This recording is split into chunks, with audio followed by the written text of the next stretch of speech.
Chicken tikka masala பண்ணியிருக்கேன் home ஸ்டைலில். இது வந்து நார்த் இந்தியன் ஸ்டைலில் பண்ணனா இது காஜு இதெல்லாம் போட்டு பண்ணோம். இது காஜு எல்லாம் போட்டு பண்ணது. இது சிக்கன் வந்துட்டு தந்தூரில் குக் பண்ணிவிட்டு நம்ம ஹோம் ஸ்டைலில் வந்து மசாலா போட்டிருக்கேன்.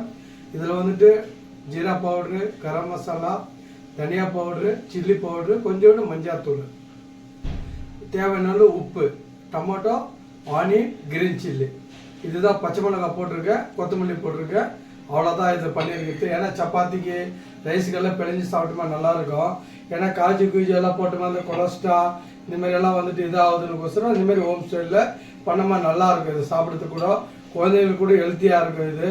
ஏன்னா இப்போல்லாம் வந்துட்டு அந்த இது வந்துட்டு இப்போ இதாகிடுது இல்லைங்களா, காஜுவெல்லாம் போட்டு பண்ணுறதுனால வந்துட்டு என்ன ஆகிடுதுன்னா கொலஸ்ட்ரால் ஒரு மாதிரி நடக்க சொல்ல சுஸ்தாகிறது அந்தமாரி ஆகிறதுனால இது வந்து சிம்பிளாக நம்ம தண்ணி ஊற்றிட்டு பாயில் பண்ணிவிட்டு அந்த தண்ணி திக்காகிறதுலே பண்ணலாம். இது பண்ணி ட்ரை பண்ணி பாருங்க, கமெண்ட்ஸ் பண்ணுங்கள், கிளிக் பண்ணுங்கள், ஓகே பண்ணுங்கள்.